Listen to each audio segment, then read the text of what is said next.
Hi everyone, it's me, Taehyung. Before I start, thank you for being here with me today. I know some of you might be watching this after a long day at work, school, or maybe while lying in bed trying to forget the world for a little while. Wherever you are, I hope you're safe, warm, and surrounded by love. I really mean that. I decided to sit down and record this because there's something I've been holding inside for years, something I never talked about publicly, something that still keeps me awake some nights. Many of you always tell me, Taehyung, your smile heals me, and I'm grateful. But today, it's my turn to be honest, vulnerable, and real because smiling doesn't always mean life is simple. Before we begin, I want you to know if you're here, you're not just a viewer, you're family. I trust you enough to open a part of my life that I've been hiding, not because I was ashamed, but because it hurt too much to say out loud. Tonight, I'll share the truth about the one moment that changed everything, the moment when someone in power told me I had 48 hours to leave the country. It wasn't a rumor, it wasn't a threat, it was real. And every second of those 48 hours is something I still remember today. The fear, the pressure, the confusion, the people who turned their backs on me, and also the people who secretly protected me. I know this story might shock some of you. You might start to question why nobody ever spoke about it. You might wonder how something this serious could stay hidden. But the truth is, silence can be the strongest prison. So before I take you into the memories, the airport, the tears, the phone calls, the people who vanished, and the ones who never gave up on me, I want you to promise yourself something. If you're going through a moment in your life when everything feels like it's falling apart, I want this story to remind you that you are stronger than you think, even when the world seems like it's forcing you to disappear. All right, take a deep breath with me. You're here with me. I'm here with you. This is a safe space. No judgment, no accusations, no fear. Now, let me take you back to the night when everything began. The night when a single phone call shattered my world and changed the direction of my life forever. I never thought the day would come when my life would no longer be mine. When every decision, every movement, every breath I took was no longer controlled by me, but by people who never wanted to understand who I truly was. When I say they forced me to leave the country in 48 hours, people think I'm exaggerating. They think celebrities always exaggerate. They think the world loves us too much to ever hurt us. But I remember every second of those 48 hours, and I remember how powerless I was. It started quietly. Fame doesn't explode overnight. It builds, it burns, it becomes oxygen. For years, I told myself that this life was a blessing, that being loved by millions meant I was safe, that people cared, that the world wanted the best for me. But sometimes what looks like love is just ownership disguised as affection. Sometimes people want you not because they love you, but because they want to control what you are worth, what you represent, and what you produce. And when I started saying no, that's when everything began. There are days where I replay that morning over and over again, the knock on my door, the shaking in my hands even before I opened it, as if my body recognized danger before my mind could. The man standing there wasn't a criminal. He wasn't a stranger. He was someone I had known for years, someone I trusted, someone who once told me he cared about me, like family.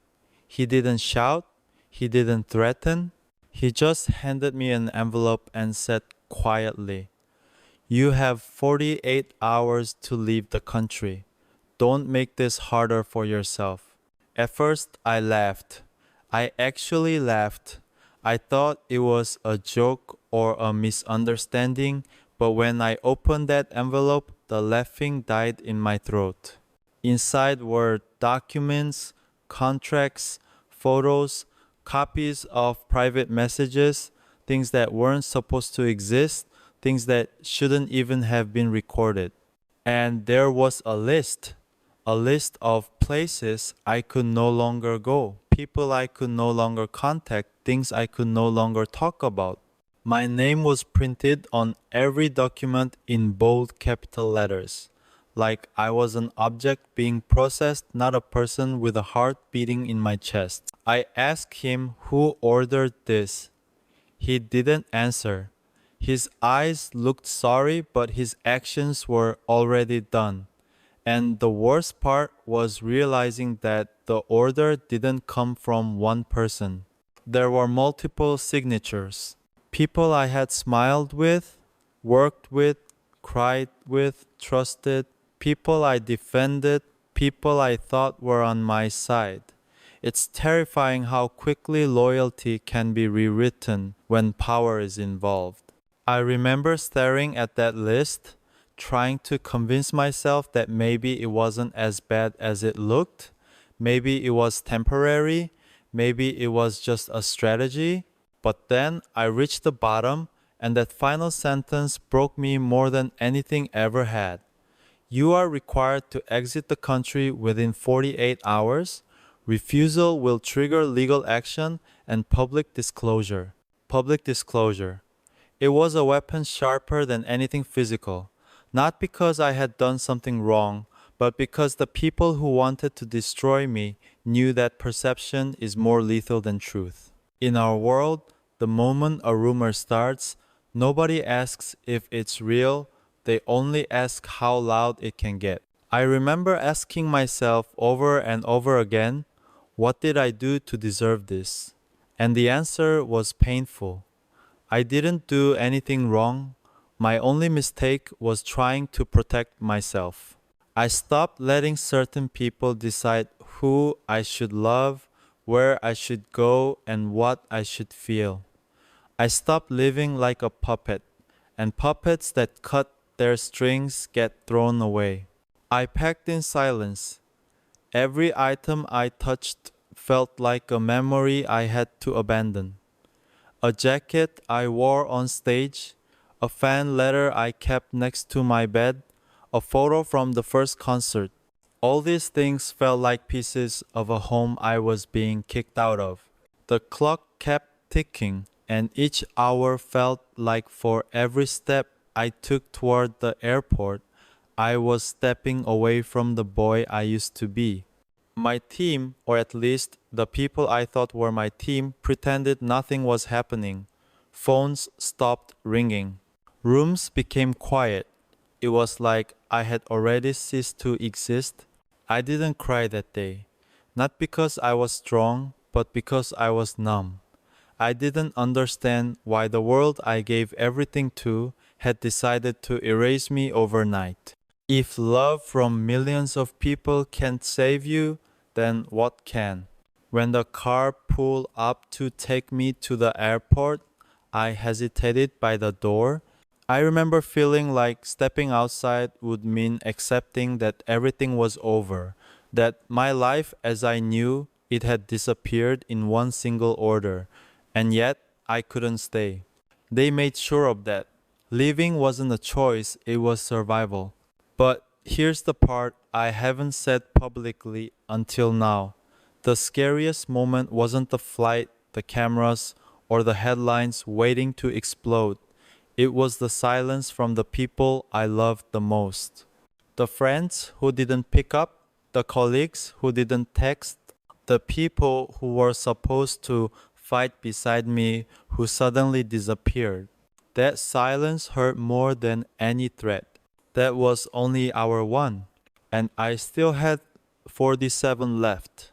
I sat in the backseat of the car, watching the city I loved pass by through the window like it was slowly disappearing. Roads I knew by heart felt suddenly unfamiliar, like they didn't belong to me anymore.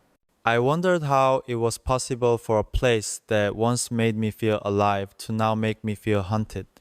Every building, every streetlight, every corner felt like a memory trying to hold me back, asking me not to go. But I didn't have a choice.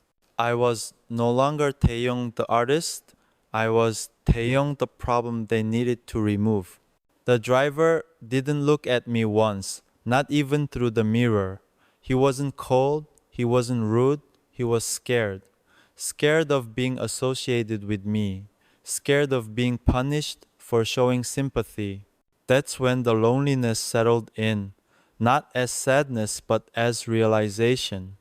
I had become dangerous to be near, not because of who I was, but because of what people in power thought I represented. In their world, feelings didn't matter, bonds didn't matter, only control did. Every few minutes, my phone vibrated, not because someone was reaching out, but because people were unfollowing me. Notifications, headlines, rumors spreading like wildfire. It was happening fast. So fast it didn't even feel real. Fans asking if I was okay, tabloids making up stories, strangers pretending to know the truth. I didn't reply to any of them. I couldn't. I knew that anything I said could be twisted into something else, something worse. Sometimes silence isn't weakness, it's defense. When we arrived at the airport, I hesitated before stepping out. Not because I didn't want to leave, but because I didn't want to be seen. I had rehearsed this moment in my mind, a dramatic scene with fans crying and cameras flashing. But the reality was colder.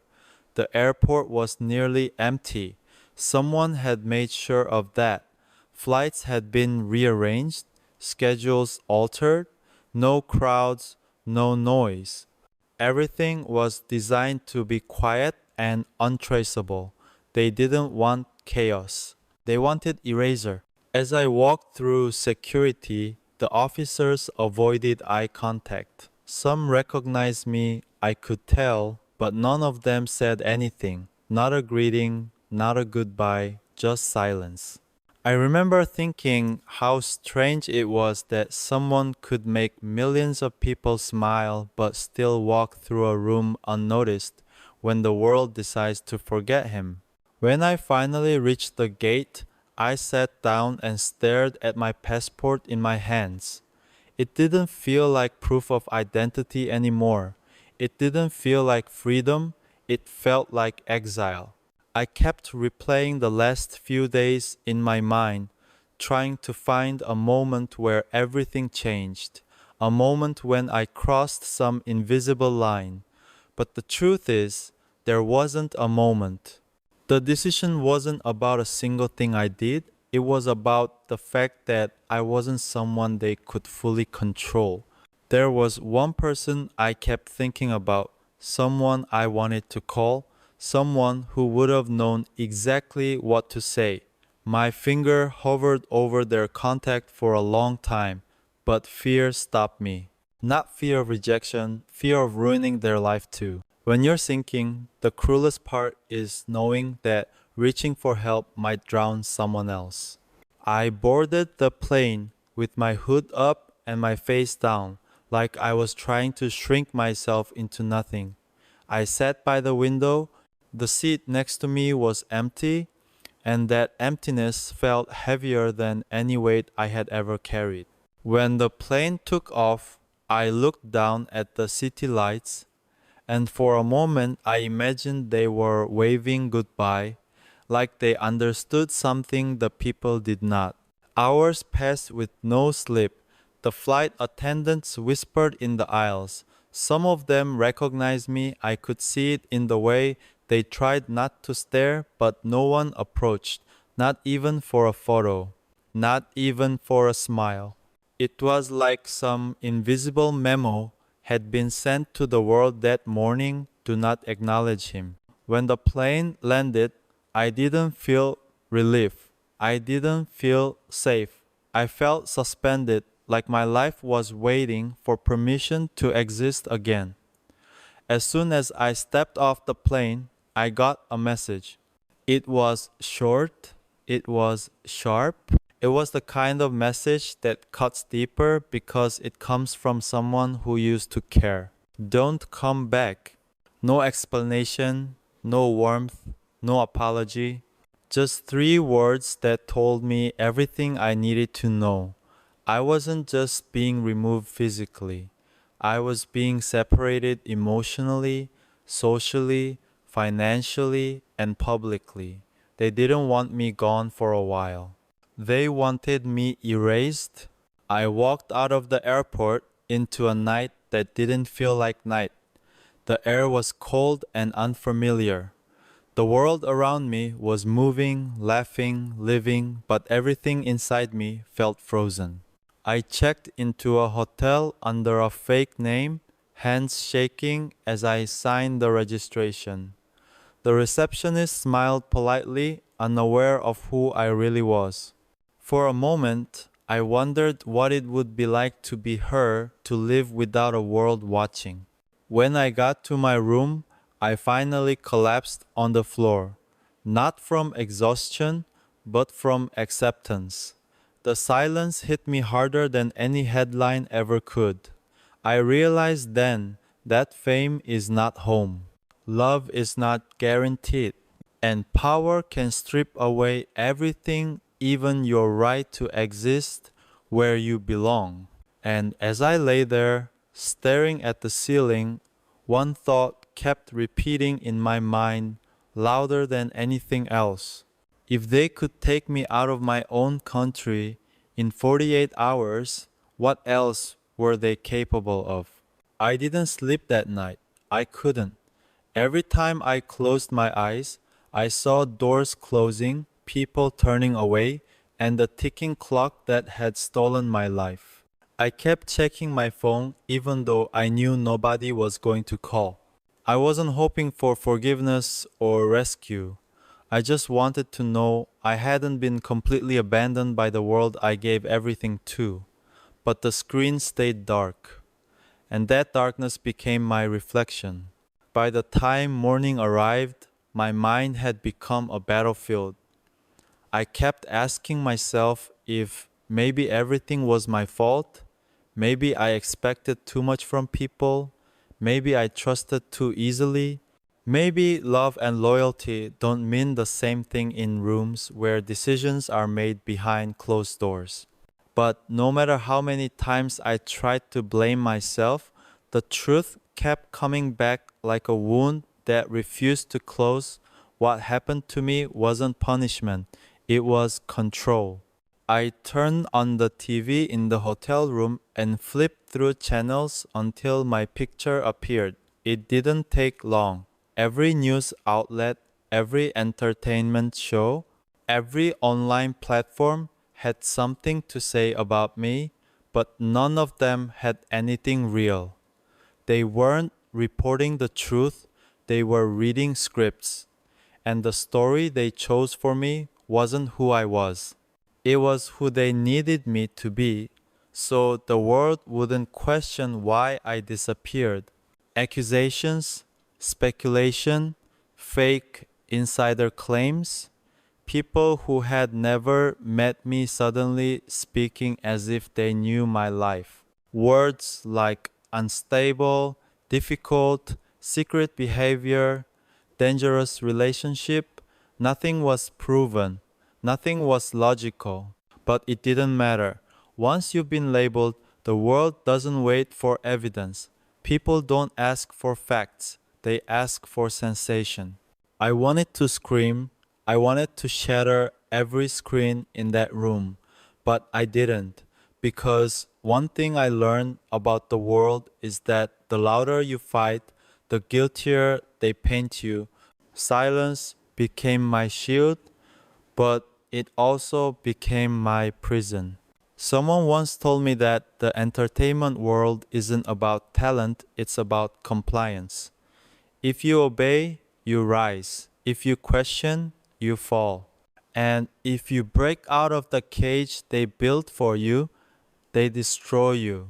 I hadn't realized how true that was until now. Around noon, I finally got a message, but it wasn't from a friend. It was from someone who knew exactly how to hurt me without ever touching me. You know what you need to do if you want to come back. Stop resisting.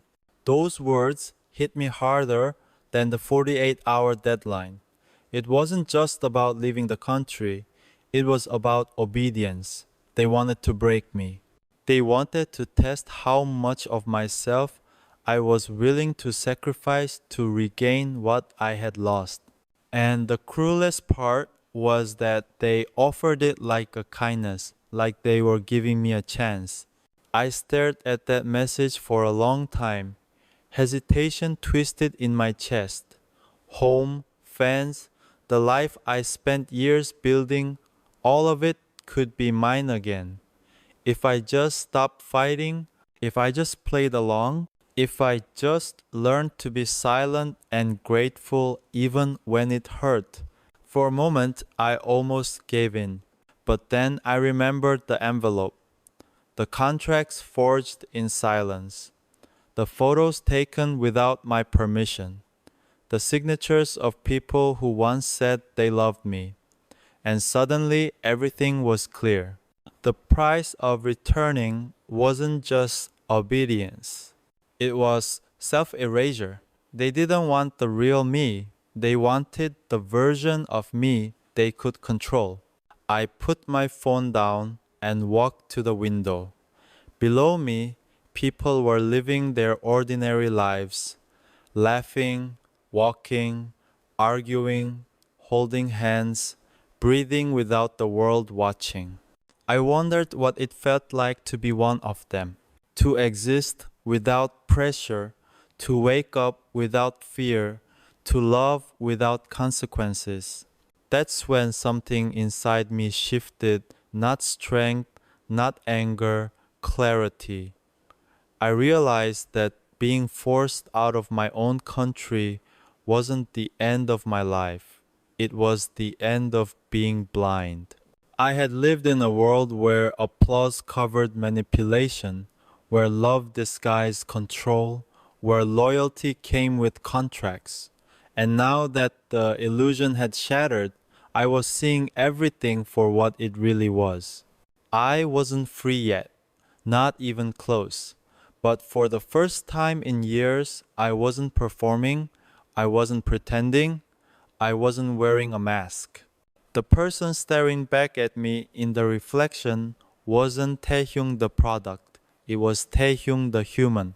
The fear didn't disappear, the pain didn't fade, but something stronger emerged beneath it, the understanding that I didn't lose everything in 48 hours. I lost the things that were never mine to begin with. That afternoon, I walked outside for the first time since landing. No security, no staff, no cameras, and for a moment I actually felt anonymous.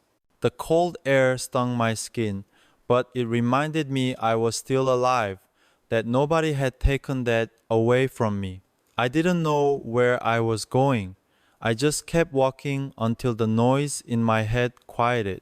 I didn't know what came next. I didn't know if I would ever return home. I didn't know how long the world planned to bury me, but I knew one thing. They expected me to break in 48 hours. But instead, I was beginning to wake up. I walked without direction, without a map, without purpose, and for the first time in years, no one followed me. No paparazzi hiding in cars, no managers rushing behind me with schedules, no strangers trying to record a glimpse of my life. The streets were unfamiliar. The language around me was foreign. Yet the silence was something I had been craving without realizing it. I could breathe, not because I was safe, but because no one expected anything from me in that moment. But there's a strange pain that comes with freedom. When your life has always been controlled, when every second has been dictated by someone else, suddenly being able to choose feels terrifying. I didn't know what to do with myself. My feet carried me forward, but my mind was stuck in every memory of home, the sound of rehearsals, the energy of the stage, the warmth of fans screaming my name. And in the middle of a foreign city, surrounded by people who didn't recognize me, the most painful question formed inside my mind: who am I without them? I stopped by a small cafe, not because I wanted coffee, but because I needed a moment where the world wasn't spinning. I sat in a corner, hood up, hands wrapped around a glass, just to feel something warm. People talked around me, laughed, argued, shared their lives freely, and none of it had anything to do with me. For years, I thought fame was oxygen. I thought the cheers and lights were what kept me alive. But sitting there, invisible, I realized something I never expected. Maybe I never needed the world as much as I thought. Maybe the world needed me more. That realization should have brought comfort, but instead it terrified me because it meant the people who forced me out didn't fear losing me as a person, they feared losing access to the version of me they created. They didn't want my voice. They wanted my silence wrapped in a smile. My phone buzzed again. I didn't want to look, but I did. This time it wasn't a threat. It was worse. It was fake sympathy from someone who had disappeared the moment everything went wrong. Their message was short: "Are you okay?" Three words that pretended to care. Three words that arrived too late to matter. I didn't reply.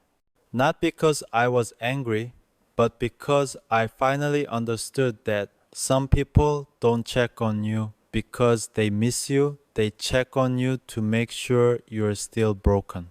An hour passed. Two, the sun began to set, and just when I thought my phone would stay silent again, I received a message that froze me not out of fear, but out of disbelief. It was from someone I never expected to hear from again. Someone who wasn't supposed to contact me. "Where are you?" No judgment, no hesitation, no accusation. Just concern, real concern. A human message in a world full of performance, and suddenly I felt everything I tried to bury rush back to the surface. I wanted to reply, to send my location, to ask for help, to feel like I wasn't alone. But doing so could destroy that person. If the people who controlled my life found out, they would silence them too. They would punish them for trying to reach me.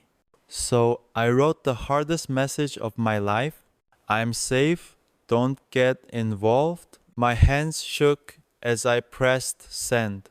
Sometimes love isn't holding on, it's letting go before you ruin someone else's life. Tears didn't fall, but something cracked open inside me.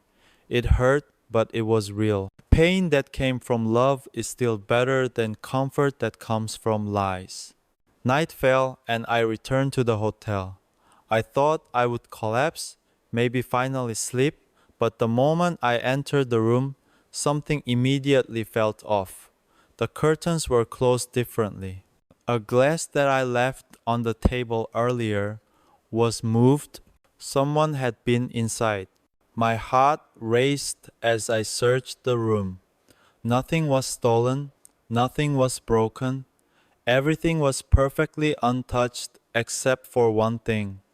A white envelope was placed neatly on the bed. The handwriting wasn't threatening, it was calm, too calm. Inside was a short note. you're running out of time. No signature, no explanation, no instructions. Just a reminder that even in another country, even in silence, even in anonymity, they still had their eyes on me. I wasn't out of danger. I wasn't forgotten. I wasn't free. I was being watched. It wasn't about making sure I left. It was about making sure I stayed afraid. My breathing became heavy, not because I was surprised, but because this confirmed something I didn't want to accept. This wasn't about a scandal, a rumor, a mistake, or even punishment. This was bigger. They weren't trying to remove me temporarily. They were trying to erase me permanently from my career, my home, my relationships, my own identity. I sat on the edge of the bed, gripping the envelope so tightly that it crumpled. And that familiar question returned louder than ever. What did I do to deserve this?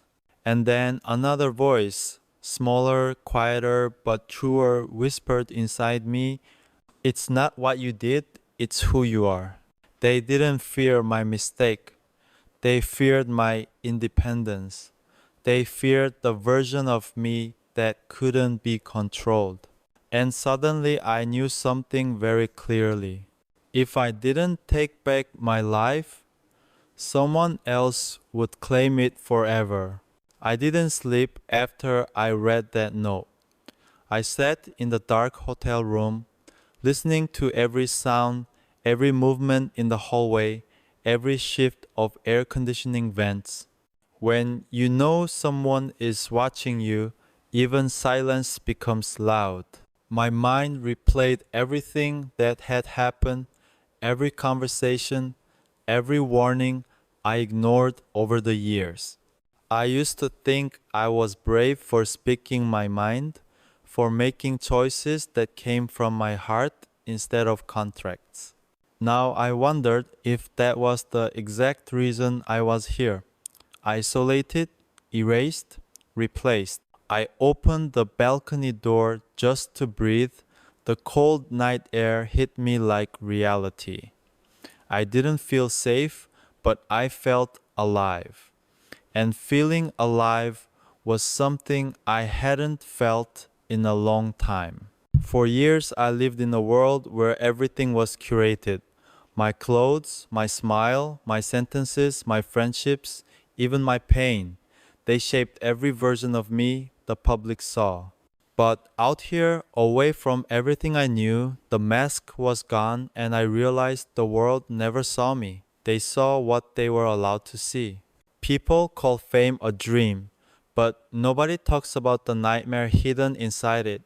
When you become someone the world worships, you stop being human. You become a brand, an expectation, a fantasy, a demand. And the moment your humanity interferes with the fantasy, you become disposable. I took a deep breath and looked over the city. Lights glittered everywhere. Cars moved through the streets like veins carrying life. People existed, loved, argued, dreamed, yet I felt like I was floating outside reality. The world didn't stop because I was breaking. Life didn't pause because I was hurting. And that realization was strangely grounding. Somewhere between fear and numbness, anger began to rise. Not the kind of anger that destroys things on the outside, the silent kind that burns on the inside. Anger that comes from unfairness. Anger that comes from betrayal. Anger that comes from being treated like property instead of a person. I asked myself a question I never dared to before. Why am I obeying people who don't even see me as human? Was I really so afraid of losing everything that I was willing to lose myself? I had 48 hours to leave the country, but nobody told me I had to disappear. Nobody told me I had to surrender. They wanted me to believe that silence was my only option. They wanted me to crawl away quietly, take the blame, carry the shame, and beg for forgiveness just to be allowed back. And for a moment, I wanted to because the life I built meant everything to me. But then a single thought hit me with painful clarity. If I had to obey them to keep my career, did it ever really belong to me? The world knew my face, my voice, my name, but did anyone really know me? Did I even know myself anymore? In that moment, I understood that being forced out wasn't just destruction, it was revelation. They ripped away everything fake, leaving only the truth behind. Around 3 a.m., I finally let myself break, not loudly, not dramatically. My body shook, not because I was weak, but because I had been holding in too much for too long. I cried without sound, without control, without shame, because there was no one left to perform for. Every tear hurt, but it also healed. Pain isn't always punishment. Sometimes it's proof you're still human. When the sun began to rise, I felt something different. Not peace, but focus. My world wasn't fixed. My future wasn't clear. But the fear that paralyzed me last night wasn't as powerful anymore. I finally understood something that they never expected me to realize. They didn't destroy me by forcing me out, they freed me from their control. By trying to erase me, they accidentally showed me the truth I didn't need them to survive. The only thing they controlled was access to the stage, not my ability to create, to feel, to exist. I opened my laptop and for the first time in a long time, not to fulfill a deadline, not to follow a script, but to express something real. I started writing not a statement, not a speech, not an apology. I wrote my story. I wrote everything I felt, everything they stole, everything I survived. Words flowed like they had been waiting years to escape. It wasn't for the public, it wasn't for fans, it wasn't for revenge, it was for me. If you're still here listening to me, thank you. I know this wasn't an easy story to hear. It wasn't an easy story to tell either. For years, I carried the weight of those 48 hours on my shoulders, pretending like nothing happened, smiling on stage, joking on camera, posting pictures like everything was perfect. But deep down, I kept wondering if one day I would wake up and be forced to disappear again. That fear leaves a mark. It changes you. And to the people watching right now, you might be going through your own version of a 48-hour countdown. It might be someone telling you you're not enough. It might be life pushing you into a corner. It might be betrayal, heartbreak, pressure, expectations, or people trying to decide your future without asking what you want. Whatever it is, listen to me carefully. You deserve to stay. You deserve to exist. You deserve to be heard. You don't need permission to live your life. You're not weak because you're hurting. You're not dramatic because you're struggling. You're human, and being human is messy, complicated, and unbelievably strong. When I look back now, I don't remember those 48 hours as the moment I almost lost everything. I remember them as the moment I discovered who I really am. Someone who refuses to be controlled. Someone who will protect the people he loves. Someone who will keep going even when it feels impossible. And if I can do that, you can too. So if nobody has told you today, I'm proud of you. I'm glad you're here. I'm grateful you exist. Thank you for listening to my story. Thank you for staying until the end. Thank you for giving me a space where I don't have to hide anymore. I love you not as an idol speaking to fans, but as a human speaking to another human who understands pain, hope, and courage. Wherever you are right now, good night, good morning, or good afternoon. Take care of your heart, take care of your dreams, and remember, you're never alone, no matter how dark the world feels. This is Taehyung. Thank you for being with me today and always.